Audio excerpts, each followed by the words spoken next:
A massive Russian buildup is underway. Over 67,000 troops are deployed along. ሩሲያ በዩክሬን የኃይል ማሰራጫ ጣቢያዎች ላይ ስታደርግ የነበረውን ጥቃት ለጊዜው ማቆሟን የኪየቭ ባለስልጣናት ቢናገሩም ሩሲያ ግን ዳግም ጥቃቷን ቀጥላለች።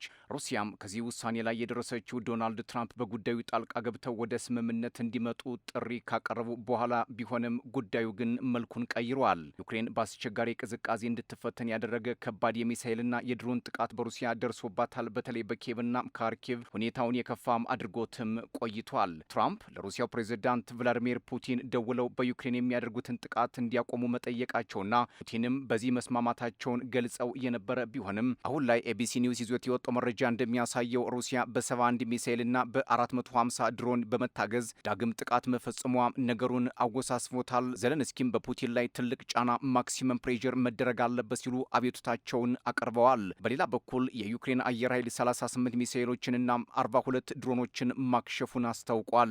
አሁን በዩክሬን ምድር ያለው ብርድ ጭራሽ ደግሞ ጦርነት ሲጨመርበት ዜጎቿ ምን ያህል መከራ ውስጥ እንደሆኑ መገመት አያዳግትም። ጦርነት እንዲህ መከራን ይወልዳልና ምናልባት ዘለንስኪ አሁን ላይ ከባድ ፈተና የገጠማቸው ይመስላል። ከአውሮፓ አጋሮችና አሜሪካ ጋር በመወያየት ከሩሲያ ጋር ለሚደረገው ድርድር መስማማትን መምረጥ እንዳለባቸው ከስምምነት ደርሰዋል ሲል ታይምስ ላይቭ ነው ያስነበበው። ይህ በግልጽ ዩክሬን ዶንባስን ማስረከብ ሳይኖርባት እንደማይቀርም ያመላክታል ሲሉ ፖለቲከኞች ይናገራሉ። ከዚህ በፊት ዩክሬን ዶንባስ ወይንም ሞት የሚል አቋም እንደነበራት የሚታወስ ሲሆን አሁን ላይ በየትኛው መልኩ መስማማት አስፈላጊ መሆኑን ዘለንስኪ ለወዳጆቻቸው መናገራቸው አንዳች የከበዳቸው ነገር እንዳለ መኖሩን ያመላክታል። ዩክሬን ሩሲያ በማትስማማባቸው ነገሮች ላይ እንድትስማማ የአውሮፓ አጋሮቿና አሜሪካ ግፊት ማድረጋቸው በዘለንስኪ ላይ የተደቀነ ከባድ ፈተናም ሆኗል። በተደጋጋሚ ለዩክሬናውያን ግዛትን አሳልፎ መስጠት እንደማይቻል ሲናገሩ መክረማቸው የሚታወስ ሲሆን አሁን ያጉልበት የሟሸሸ ይመስላል። ዘለንስኪ ከፊትና ከኋላ መራመድ እንዳይችሉ የሚያደርግ ሀሳብም ከአጋሮቻቸው መጥቶባቸዋል ይላሉ ተንታኞች። አንድም የሩሲያን ጥያቄ ማሟላት ያም ከዶንባስ መውጣት፣ ሌላኛው ደግሞ ስልጣናቸውን ማስረከብ ይሆናል። የዘለንስኪ ቁልፍ አጋር የሆኑት ቬይታሊ ኪም ዩክሬናውያን በጦርነቱ ደክሟቸዋል፣ ዘለንስኪም ከመሬት ይልቅ ህዝብን መምረጥ አለባቸው ሲሉ ምክር ለግሰዋቸዋል የሚል መረጃም ወጥቷል። ከዚህ ከወዳጃቸው ምክር በኋላ ይሁን ወይንም ቀደም ብሎ በማይታወቅ ሁኔታ ዘለንስኪም አሁን ላይ በየትኛውም ነገር ወደ መስማማት ለመምጣት አዝማሚያም ያሳዩት የተባለው የሩሲያ ጥቃት በዩክሬን በርካታ ከተሞች የኃይል መቆራረጥ እንዲያጋጥም ማድረጉንና የዩክሬን ባለስልጣናት ጫና ውስጥ መግባታቸውን ተከትሎ ምናልባት ዶንባስን መስጠታቸው እንደማይቀር ይገመታል። ከመሬት ህዝብ ይቅደም የሚለው ምክርም የመጣው ከዚህ ተስፋ መቁረጥ በኋላ ሊሆን እንደሚችል መረጃዎች ይጠቁማሉ።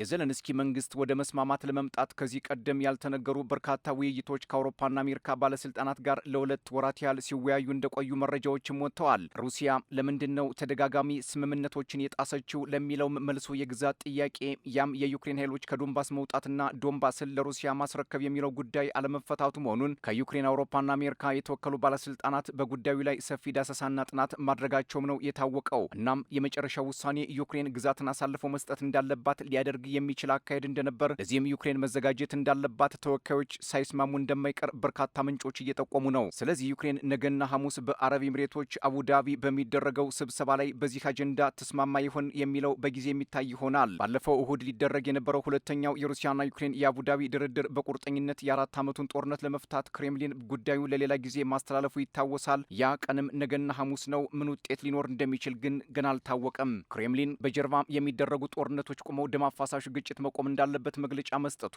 እንዲሁም ዘለንስኪ ጦርነቱን በዘላቂነት ለመጨረስ ፍላጎት ማሳየታቸው ምናልባት ሀገራቱ አንድም በጦርነቱ ተሰላችተዋል፣ አንድም ኢኮኖሚያቸው ሳስቷል፣ ለዛም ነው ታማኒ የሆነ ድርድር የሚፈልጉት ሲሉ ተንታኞች የሚገልጹት። ትራምፕ መራሹ የተኩስ አቁም ስምምነት ከመፍትሄ መድረስም ተስኖታል። በ24 ሰዓት ይቋጫል የተባለውም ዓመት አልፎታል። ባለ 28ና 20 ነጥብ የሰላም እቅድ ቢቀመርም ጦርነቱ አልቆመም። በተለያዩ ሀገራት ስብሰባዎች ቢደረጉም ከመግለጫ ያለፈ ውጤት አልታየም። እናስ አሁን ላይ የ4 ዓመቱ ጦርነት አቡዳቢ ላይ በ2 ቀናት ይጠናቀቅ ይሆን የሚለው ተገማች አይደለም።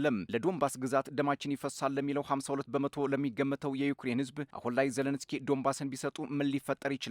የዩክሬን ህዝብስ ብርዱን ወይንስ ጦርነቱን ይመርጣል የሚለውም በተመሳሳይ ለግምት የሚጋበዝ አይደለም።